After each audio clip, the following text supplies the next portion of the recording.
Greetings, students. Mr. Little here, and today we're going to talk about how to write an effective reasoning statement for your AP Social Studies DBQ. That is AP World, AP US, and AP European History. Now, this particular video, as with all the videos in the series, are going to use the 2019 Portuguese and Indian Ocean DBQ from the AP World exam. If you'd like to follow along, you can find a copy of this DBQ here, and I will be using graded excerpts from student responses to help demonstrate the parts of the essay that got the point. Now, if you've seen my suggested paragraph structure for the DBQ, then you'll notice that there's a reasoning statement within each chunk. Reasoning, I suggest, as being the last part of any analysis of a document. Now, notice that the structure says optional, and that's because you only have to use reasoning 3 times. You don't have to do it every single time. It's not a requirement. For students that really struggle with reasoning, 3-time requirement may seem like a lot, but it gives you a lot of flexibility for where it is that you want to use it in your overall essay. So if you need a little bit of help in trying to figuring out how to phrase or write your reasoning sentences, feel free to access the slides or pause the video and check out these sentence stems for each type of reasoning statement. So before we talk about reasoning itself, we need to talk about interpreting the documents. Interpreting the documents, which refers to your understanding about the deeper meaning of the documents or reading between the lines, is a good step in preparing for the reasoning statement. So it's recommended in practicing interpreting the documents is to quickly summarize each document after you read it during the planning stage. Maybe write 1 sentence in the margins next to the document about what you take away from the document. It's good when you're going through the planning stages to interpret the documents by quickly making notes on the sides of them. A number of other teachers have pointed this out, that the only way to get better at interpreting documents is practice. And so you can go to the College Board website, you can look at the released DBQ commentaries, and you can see exactly how the DBQ graders interpreted the documents. And you can practice on those documents until your interpretations line up with theirs. I can give you some tips, rather low-hanging fruit, that can help you interpret documents. And these are the 4 tips I can give you. So in general, you should always look at the source material. That should always be the first thing you look at when you look at a document. In the source material, look at the author. Who is this person? Are they associated with a movement, a time, or a place? If there's some sort of well-known association, that can help you interpret the document. Look at the date. Did something major happen around this time? Was this during a big ongoing event like a war or a revolution or a migration? This could help you interpret the document. Look for emotional words. Does the speaker and or the author seem to have a very strong emotional perspective of events in this document? This could help you interpret what the author or speaker thinks about the events if you look for strong emotional words, overly negative words, or overly positive words. And of course, look for other references. Are there mentions of other events that you recognize that could help contextualize this document? Now, again, the only way to get better at interpreting is to practice. The tips I provided you are some low-hanging fruit that might help you improve your interpretation skills. So a chunk is the meat of an essay. It includes the description, the support, and the reasoning for a document. Depending on how many documents you're going to put in a single paragraph, you might have 1 to 3 chunks per paragraph. Now you can go check out my video on descriptions and supports, but we're going to talk about the reasoning. And the reasoning is to identify and explain how the context, audience, point of view, or purpose supports your thesis. Think about this for a second. Those 4 things, the context, the audience, the point of view, and or the purpose, these are not things that are obvious from reading the text. You do not know who this text is being read to. The person who's writing it is not going to write their worldview out in the text. The context would not immediately be apparent, and the purpose is by definition not stated in the document. And so that's why when I say that reasoning is reading between the lines, it's because these 4 things are not going to be obvious and are not going to be spelled out in the document. If you think they are spelled out in the document, that's a red flag because they're not. Reasoning, known as D1 on the rubric, must be done 3 times to 3 different documents.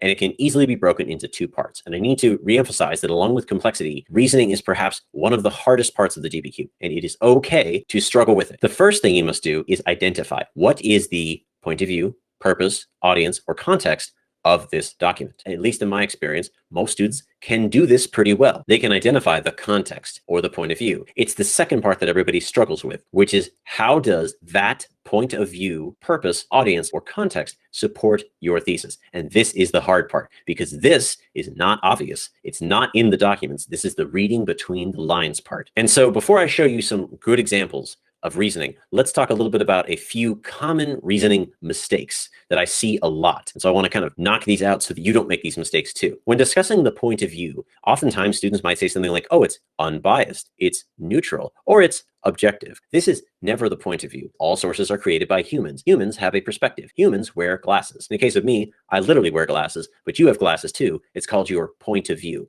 There is no such thing as an unbiased, neutral, or objective point of view. Maybe the author doesn't seem overly emotionally invested in this topic. That doesn't mean they don't have a point of view. Textbooks have a point of view. Charts, graphs, and data have a point of view. To say something is neutral demonstrates your lack of understanding. Point of view is never, ever neutral. When discussing the audience, it is not future historians, the general public, everyone, or the people who it's literally said in the source are the audience. If you simply restate the information in the source, that demonstrates a lack of critical thinking. Or if you just make a vague gesture such as the general public, this also portrays a lack of critical thinking. So it's worth remembering that the audience is never going to be listed in the document. You're going to have to think about who would have been likely to see or read the information presented here. And last but not least, the purpose. Purpose is both the easiest and the hardest reasoning, in my personal opinion, because it can be so easily misconstrued. The purpose is not the content of the document or any stated objective.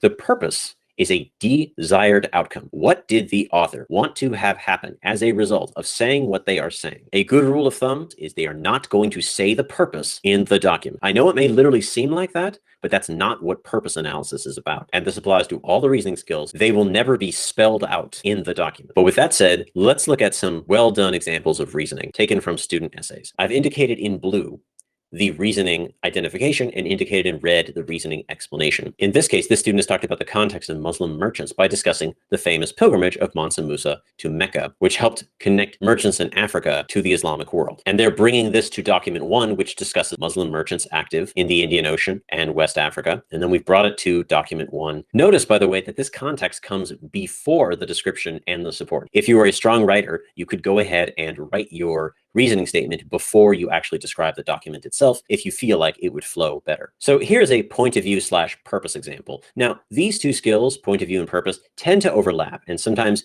AP readers will simply say it's both point of view and purpose. That's a good thing, not a bad thing. Okay, so the identification, the authors of the advice to the Hindu ruler were merchants. So we're outlining who the authors were. They were the merchants. This is document 1. And then the explanation for how this goes back to their thesis is in red, which may have made them exaggerate how awful the Europeans would be in order to dissuade the ruler of Calicut from allowing in European competitors in their region of the Indian Ocean. So we're linking it back to our thesis about the Portuguese in the Indian Ocean by exploring the purpose of these merchants in trying to convince the ruler to deny the Portuguese the right to trade. Another example, this one is a little more direct point of view. This is document 2. This is a Portuguese official named Duarte Barbosa, and Barbosa is identified as an official living in Calicut, and he was able to record the ferocity and power of the Portuguese as they dominated the Muslims and forced them from the trading posts on the Indian Ocean. And so we're pointing out that because he's an official, his point of view allows him to record and document Portuguese power on the Indian Ocean. So we have the perspective, and then we have the connection back to the question of the thesis, which is the Portuguese transformation of the Indian Ocean. If a student were to just say the perspective of Barbosa was that he was an official living in Calicut, that would not be sufficient. You need to explain, why does it matter that he's an official living in Calicut? What does this bring to the argument? What does this bring to the story? And finally, here's an intended audience, also from document 2 and also from Barbosa. So the identification in blue is that he is directing his words to the people of Portugal in order to exemplify Portuguese success in the Indian Ocean trading system. And then the explanation, these documents corroborate to display the new influence and power that Portugal gained as a result of the then